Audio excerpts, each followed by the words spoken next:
সুপ্রিয় দর্শক, আসসালামু আলাইকুম। আপনাদের সবাইকে স্বাগত জানাচ্ছি এখনকার আলোচনা। আপনাদের সঙ্গে আছি আমি সিরাজুল ইসলাম। দর্শক, দুপুরের ভিডিওতে যে সমস্ত কথা বলেছিলাম তার গুরুত্বপূর্ণ ফলো আপ এসেছে।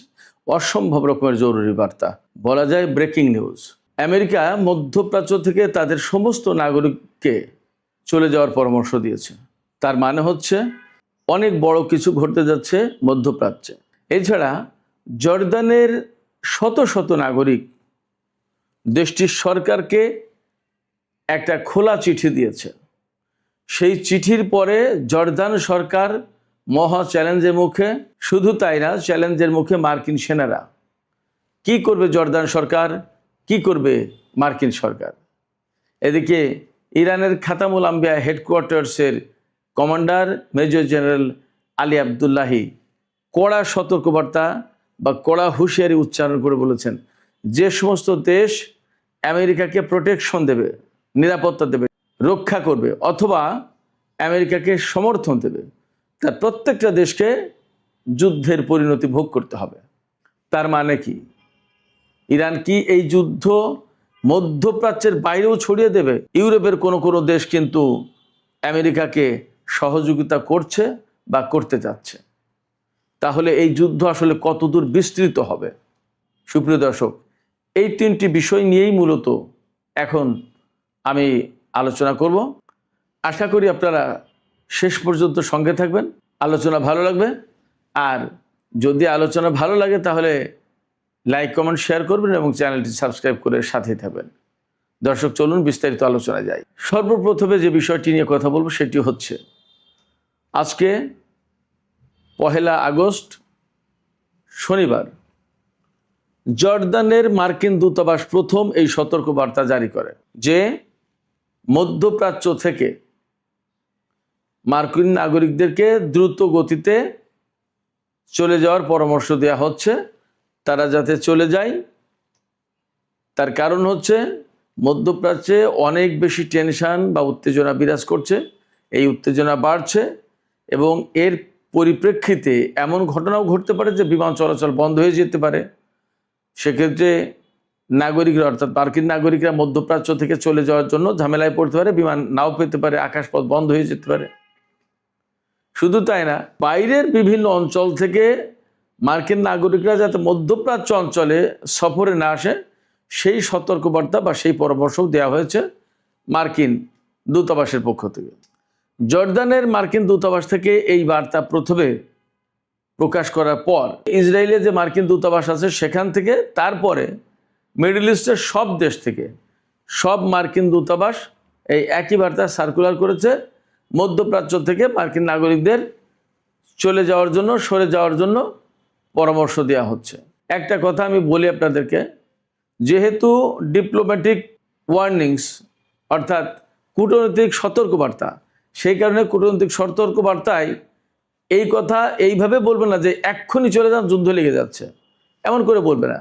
কূটনৈতিক বার্তা তো একটু রয়ে শুয়ে কায়দা কানুন করে বলে যে মধ্যপ্রাচ্যে না থাকার পরামর্শ দেওয়া হচ্ছে, মধ্যপ্রাচ্য সফর এড়িয়ে চলার পরামর্শ দেওয়া হচ্ছে, মধ্যপ্রাচ্য থেকে দ্রুত গতিতে চলে যেতে পারলে ভালো হয়, এইরকম করে বলে। এর মানে হচ্ছে যে আমেরিকা এবং ইসরায়েল ইরানের সাথে যুদ্ধ করতে যাচ্ছে নতুন করে। এটা হলো প্রথম কথা। এই কথা আমি এত স্ট্রংলি কেন বলতে পারছি? এই কথা বলতে পারছি তার আগের বেশ কয়েকটা প্রেক্ষাপট আছে। সেই প্রেক্ষাপটগুলো কি? আমাদের বাংলাদেশটায় গতকাল রাতে মার্কিন প্রেসিডেন্ট ডোনাল্ড ট্রাম্প এবং তার মন্ত্রিসভার সদস্যরা ক্যাম্প ডেভিডে বৈঠক করেছিলেন।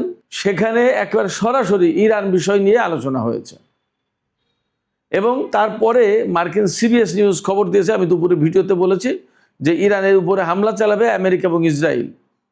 সেই বিষয়টাই আলোচনা হয়েছে ক্যাম্প ডেভিডে। এখন কবে কখন সেই হামলাটা হবে সেটাই হলো একটা প্রশ্ন। সেই সিদ্ধান্ত ফাইনাল জানানো হয়নি, বাট সেই সিদ্ধান্ত নিশ্চয়ই হয়েছে। এবং আমেরিকা ও ইসরায়েল ইরানের কোথায় হামলা চালাবে? ইরানের বিভিন্ন জ্বালানি অবকাঠামোর উপরে হামলা চালাবে। ইরান বলেছে যে এর পাল্টা কড়া জবাব দেওয়া হবে। মধ্যপ্রাচ্যের বিভিন্ন দেশ, বিশেষ করে পারস্য উপসাগরীয় দেশ কুয়েত, বাহরাইন, কাতার, সংযুক্ত আরব আমিরাত, সৌদি আরব এবং ইসরায়েল, এই সমস্ত দেশের কোন কোন জ্বালানি স্থাপনায়, কোন কোন তেল ক্ষেত্রে, কোন কোন গ্যাস ক্ষেত্রে হামলা চালাবে তার পরিষ্কার লিস্ট দিয়েছে। আমি দুপুরের ভিডিওতে সেটা বলেছি। তার মানে দাঁড়াচ্ছে দুই পক্ষে ভয়ঙ্কর যুদ্ধে লিপ্ত হতে যাচ্ছে এবং মার্কিন সেন্টকম তো 2 সপ্তাহের যুদ্ধের জন্য প্রস্তুতি নিয়েছে বলা হচ্ছে। এই কারণে মার্কিন নাগরিকদেরকে মধ্যপ্রাচ্য থেকে সরে যাওয়ার পরামর্শ দেওয়া হচ্ছে। এই অঞ্চলে যাতে সফরে নতুন করে কেউ না আসে সেই কথা বলা হচ্ছে। এখন এর বাইরে আর একটা বিষয় থাকতে পারে। আমরা দেখতেই পাচ্ছি মধ্যপ্রাচ্যে মার্কিন ঘাঁটিগুলোর কি অবস্থা, মার্কিন সেনাদের কি অবস্থা। অনেক ঘাঁটি অনেক দেশ থেকে মার্কিন সেনাদেরকে সরিয়ে নেওয়া হয়েছে। বিমান থেকে শুরু করে তাদের ক্ষেপণাস্ত্র প্রতিরক্ষা ব্যবস্থা যা যা অবশিষ্ট ছিল অনেক কিছু সরিয়ে নেওয়া হয়েছে এবং পরিস্থিতি ভালো না, একের পর এক হামলার মুখে পড়ছে। সবচেয়ে বাস্তবতা হচ্ছে যে আমেরিকার যে হাইপারসনিক ক্ষেপণাস্ত্র এগুলো ঠেকানোর মতো তো কোনো যন্ত্র, কোনো প্রতিরক্ষা ব্যবস্থা আমেরিকা ইসরায়েলের কাছে নেই। সে কারণে এখন মার্কিন সামরিক বাহিনী রিয়েলি মধ্যপ্রাচ্যে বিপদে পড়েছে। একদম আমরা পরিষ্কার দেখতে পাচ্ছি ইরাকের ইরবিল থেকে পেট্রিয়ট ক্ষেপণাস্ত্র প্রতিরক্ষা ব্যবস্থা সরিয়ে নেওয়া হয়েছে। কেন সরিয়ে নেওয়া হয়েছে? যদি সেগুলো কাজ করে তাহলে কেন সরিয়ে নেবে? সেগুলো অ্যাকচুয়ালি খুব কাজ করছে না। তো এই প্রেক্ষাপটে ইরানের বিরুদ্ধে তাদের যুদ্ধ করার অবস্থা কতটুকু আছে সেটা একটা প্রশ্ন। সেজন্য নানান রকমের হম্বিতম্বি করে ভয় ভীতি দেখিয়ে ইরানকে চুপ রাখার কোনো ব্যবস্থা করা হচ্ছে কিনা সেটাও একটা প্রশ্ন। যেমন মধ্যপ্রাচ্য থেকে সমস্ত নাগরিক চলে যাও, মার্কিন নাগরিক, বিরাট হামলা আসছে, বা ক্যাম্প ডেভিডে বৈঠক হয়েছে, ইরানের উপর হামলা হবে এবং ইরানের জ্বালানি অবকাঠামোর উপর হামলা হবে, এরকম নানান খবর ছড়িয়ে দিয়ে ইরানের ভেতরে একটা ত্রাস, একটা ভয় সৃষ্টি করে দেওয়ার একটা চেষ্টা হচ্ছে কিনা সেটা একটা প্রশ্ন। তবে আকার ইঙ্গিতে যা পরিস্থিতি বোঝা যাচ্ছে তাতে আসলে একটা যুদ্ধের আশঙ্কা তৈরি হয়েছে, এটা বোঝা যাচ্ছে মোটামুটি। মার্কিন প্রেসিডেন্ট ডোনাল্ড ট্রাম্প বলেছেন, সিএনএন তার বক্তব্যের উদ্ধৃতি দিয়ে বলছে যে তিনি একটা বিজয় চান, তিনি শুধু ইরানের বিরুদ্ধে জিততে চেয়েছে। তার মানে কি? যে করে হোক ইরানের বিরুদ্ধে জিততে হবে। কেন জিততে হবে সে ব্যাখ্যা আমি দুপুর ভিডিওতে দিয়েছি। তো এইরকম একটা প্রেক্ষাপটে আমেরিকা আসলে মরিয়া হয়ে উঠেছে ইরানের বিরুদ্ধে এমন একটা হামলা চালাবে যে হামলার পরে আর ইরান আমেরিকার উপর হামলা চালাতে পারবে না, এরপর আস্তে করে সরে পড়বে। মানে এই যুদ্ধ থেকে ধীরে ধীরে বেরিয়ে যাওয়ার একটা ব্যবস্থা করবে। কারণ এই যুদ্ধই আমেরিকার অর্থনীতিকে ধ্বংস করে দিচ্ছে, বিশ্বের অর্থনীতিকে মারাত্মক চাপে ফেলেছে। বিশেষ করে তেল এবং গ্যাসের দাম বেড়েছে এবং তেল গ্যাসের যে পরিস্থিতি হতে যাচ্ছে, এতদিন তো যা ছিল। ইরান বলেছে যদি হরমুজ প্রণালীতে আমেরিকার ব্লকেড যে অবরোধ আরোপ করে রেখেছে, এই অবরোধ যদি অব্যাহত থাকে তাহলে হরমুজ প্রণালী টোটালি বন্ধ করে দেওয়া হবে, কোনো দেশের তেল বের হতে দেবে না। ইরান এই কথা বলেছে। শুধু তাই না, হরমুজ প্রণালী না, শুধু বাব-আল-মান্দeb প্রণালীও একইভাবে বন্ধ করে দেবে। যখন তেল টোটালি বন্ধ হয়ে যাবে তখন যত যাই কিছু করুক না কেন কঠিন হয়ে যাবে ইরানের বিরুদ্ধে লড়াই করে পরিস্থিতির উত্তরণ ঘটানো, পরিস্থিতির উন্নতি করা অসম্ভব হয়ে যাবে। কারণ তেল হচ্ছে লাইফ লাইন। আপনার বিশ্বের অর্থনীতি যদি না বাঁচে কে কয়দিন যুদ্ধ করবে? এবং আমেরিকার কারণে এই ঘটনা ঘটেছে। আমেরিকা যদি ইরানের উপরে হামলা না চালাতো তাহলে তো এই যুদ্ধ শুরু হতো না। এই কথা তো আমেরিকাকে সবাই বলছে, কেউ প্রকাশ্যে কেউ অপ্রকাশ্যে। স্পেনের মতো দেশ যারা নেটো জোটের একান্ত সদস্য, এবং স্পেন তো ইউরোপে খুব বড় অর্থনীতির দেশ না, তারপরেও তারা আমেরিকার চরম বিরুদ্ধে অবস্থান নিয়েছে। এটা তো এমনি এমনি হয়নি। তারা দেখছে যে একটা ন্যায় অন্যায় বলে তো একটা কথা আছে, এবং এই যুদ্ধে ইউরোপের কোনো দেশ তো অ্যাকচুয়ালি সরাসরি কেউ আমেরিকাকে সহায়তা করছে না, নেটো জোট তো আসেইনি। তার মানে হচ্ছে কি এখানে ন্যায় অন্যায়ের একটা প্রশ্ন আছে। তো সেই ন্যায় অন্যায়ের প্রশ্ন যদি থেকেই থাকে তাহলে আমেরিকা কি করে চূড়ান্তভাবে ইরানের বিরুদ্ধে অবরোধ আরোপ করে বা যুদ্ধ করে জিতে যাবে? সেটা সম্ভব না। এবং যদি জিতে যেতে পারতো তাহলে এতদিন একটা ব্যবস্থা হতো। আমেরিকা এবং ইসরায়েলের মতো দেশ যারা বহু বছরের অস্ত্র ভাণ্ডার তাদের হাতে, সেই সমস্ত অস্ত্র নিয়েই তো ইরানের বিরুদ্ধে যুদ্ধ শুরু করেছিল, কিন্তু তারা তো পারেনি। পরমাণু অস্ত্র ব্যবহার করলে তৃতীয় বিশ্বযুদ্ধ বেঁধে যেতে পারে, তার আশঙ্কা যথেষ্ট। কারণ আমি সবসময় বলি, রাশিয়া এবং চীনের বিরাট বড় স্বার্থ রয়েছে এই মধ্যপ্রাচ্যে, এই ইরানে। ইরান না থাকলে, ইরানের এই সরকার না থাকলে চীন রাশিয়ার স্বার্থ রক্ষা করার মতো কোনো ব্যবস্থা থাকবে না। আমেরিকার কাছে মাথা কুর্নিশ করে, মাথা নত করে চীনকে মধ্যপ্রাচ্য থেকে তেল গ্যাস নিতে হবে। এটা চীন খুব ভালো করে বোঝে। অতএব চীন আমেরিকাকে যা খুশি তাই করতে দেবে না। সুপ্রিয় দর্শক, আমি আলোচনার শুরুতে বলেছিলাম জর্দানের শত শত মানুষ একটি চিঠি দিয়েছে দেশটির সরকারকে, রাজা আবদুল্লাহকে, জর্দানের রাজা আবদুল্লাহকে। কি বলেছে সেই চিঠিতে? বিরাট গুরুত্বপূর্ণ কথা। উন্মুক্ত চিঠি, খোলা চিঠি। এই চিঠিতে জর্দানের লোকজন যারা সই করেছেন তারা বলেছেন যে আমেরিকার সেরা আমাদের দেশে থাকার কারণে আমাদের কোনো লাভ হচ্ছে না, আমাদের জাতীয় স্বার্থের কোনো লাভ নেই, বরং মার্কিন সেনা আমাদের দেশে মোতায়েন থাকার কারণে আমাদের নিরাপত্তা, আমাদের জাতীয় স্বার্থ এবং আমাদের সার্বভৌমত্ব ক্ষুণ্ণ হওয়ার কাছাকাছি। ইরান প্রতিদিন ড্রোন হামলা চালাচ্ছে, ক্ষেপণাস্ত্র হামলা চালাচ্ছে, আমাদের দেশ প্রচণ্ড রকমের নিরাপত্তাহীনতায় পড়ে যাচ্ছে, মার্কিন সেনারা সেগুলো সামাল দিতে পারছে না। সেক্ষেত্রে মার্কিন সেনা আমাদের দেশে রেখে আমাদের লাভটা কি, এই কথা বলেছে এবং চ্যালেঞ্জ ছুড়ে দিয়েছে জর্দানের সরকারকে। এইরকম যুদ্ধের ভেতরে যখন শত শত মানুষ এই খোলা চিঠিতে সই করেছে এবং চ্যালেঞ্জ ছুড়ে দিয়েছে, তখন এই বিষয়টাকে হালকা করে দেখার কোনো সুযোগ নেই। কারণ এমনি সাধারণ সময়ে একটা প্রতিবাদ আর যুদ্ধের ভেতরে প্রতিবাদ ভিন্ন কথা। এবং এখানে সবচেয়ে বড় একটা বিষয় যেটা, সেটা হচ্ছে জর্দানের জনগণের ভেতরে ইরান ফাটল ধরিয়ে দিতে সক্ষম হয়েছে। জর্দানের জনগণ কিন্তু এখন আর একমতে নেই, কেউ সরকারের পক্ষে, কেউ সরকারের বিপক্ষে। সরকারের বিপক্ষে যারা, তারা বলছে মার্কিন সেনাদেরকে এখান থেকে সরাও। একই রকমের দাবি কিন্তু সৌদি আরব, কাতার, কুয়েত, বাহরাইন সব জায়গায় আছে। কোথাও কোথাও বিক্ষোভ মিছিল পর্যন্ত হচ্ছে। সব মিডিয়া সেন্সরশিপের কারণে সব কিছু আসছে না, সামাজিক মাধ্যমে কিছু কিছু আসছে। এখন জর্দানের নাগরিকদের এই যে চিঠি, এই চিঠিকে যদি সরকার গুরুত্ব না দেয় সেটা ভিন্ন কথা, কিন্তু দেশের জনগণের ভেতরে যে একটা বিভেদ সৃষ্টি করা গেছে, ফাটল ধরানো গেছে, এটা বাস্তব। এবং এই জায়গায় ইরান বড় রকমের সফল। জর্দান হচ্ছে একেবারে ইসরায়েলের সীমান্তবর্তী। জর্দান থেকে মার্কিন সামরিক ঘাঁটি সরে যাওয়া বা যদি সরিয়ে নিতে হয়, তারপরে কিন্তু ইসরায়েল চরমভাবে অরক্ষিত।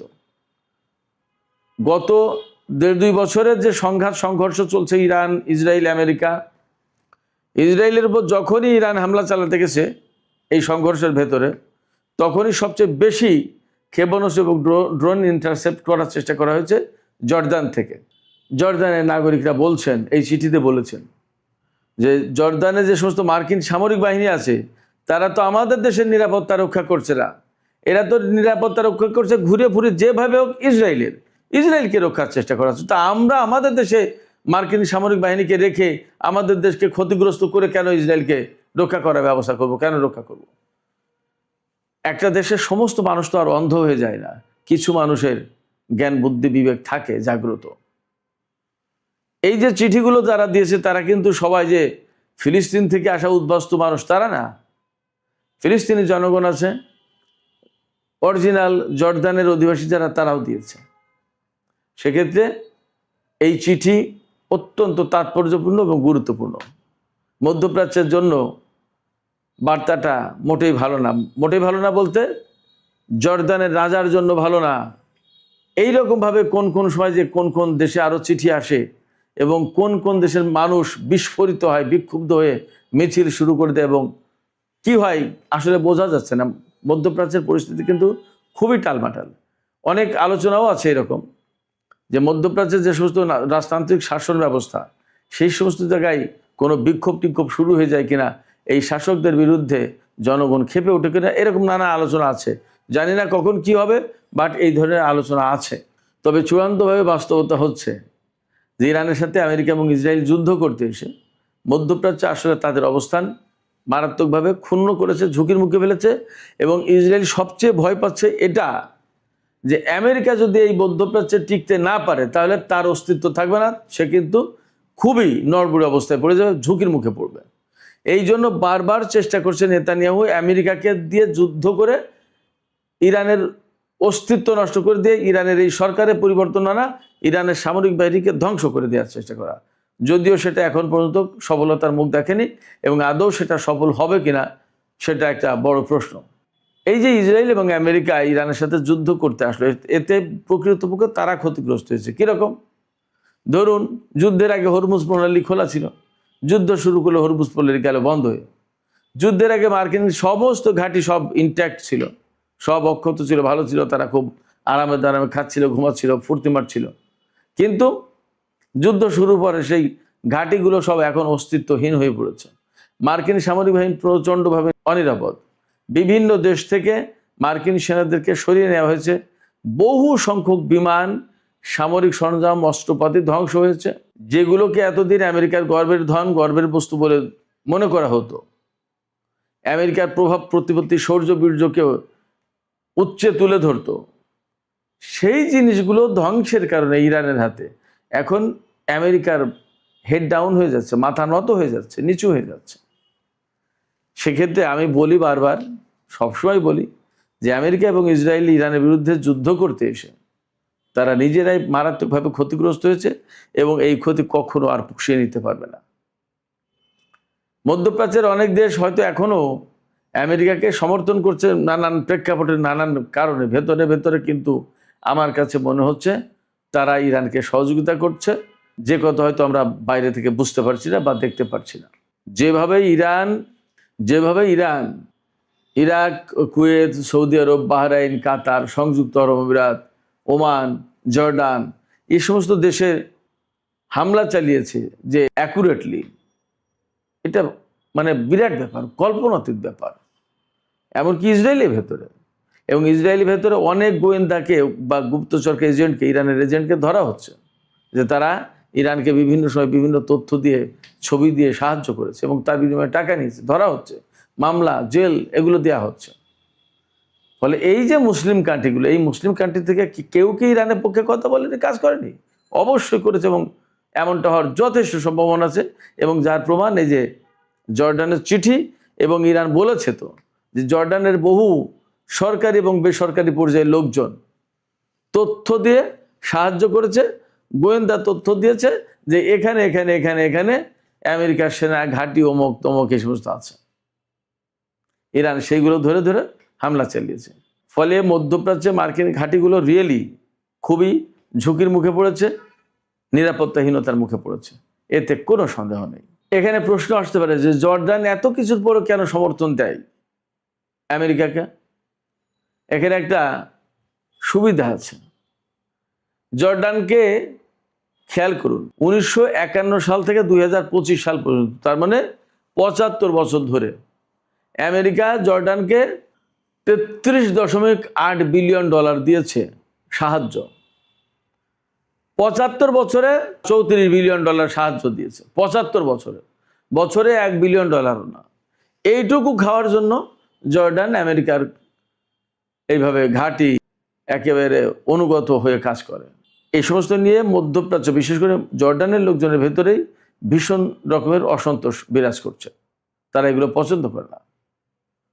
তো জর্ডান আমেরিকার কাছ থেকে টাকা পায়, টাকা দিয়ে তাদের কিনে নিয়ে এই কাজ করছে, কিন্তু টাকার পরিমাণও যে খুব বেশি তা তো না।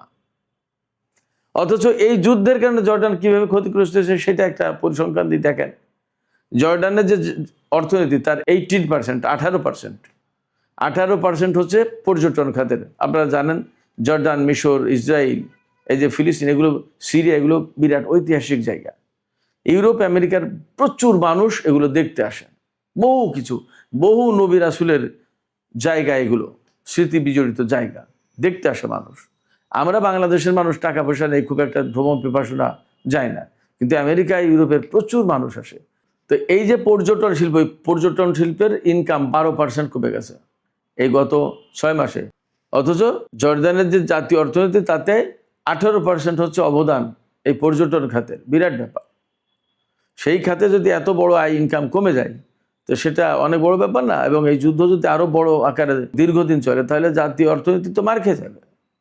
এই কথাই বলছে জনগণ যে মার্কিন সেনাদের রাখার কারণে আমাদের জাতীয় স্বার্থ তো ক্ষুণ্ণ হচ্ছে, আমরা রাখবো কেন? আমরা তো নিরাপত্তাহীনতায় পড়ছি। এই যুদ্ধের 6 মাসে মার্কিন পর্যটকদের আসার পরিমাণ কমেছে 25%, আর ইউরোপীয় পর্যটকদের জর্ডানে আসা কমে গেছে 28%।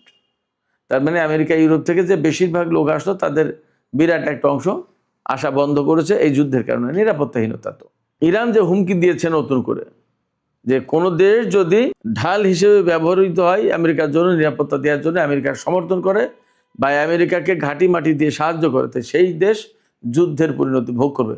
এটা ইউরোপের কয়েকটা দেশকে হুঁশিয়ার করা হচ্ছে, আর মধ্যপ্রাচ্যের দেশগুলোতে হুঁশিয়ার করা হচ্ছেই।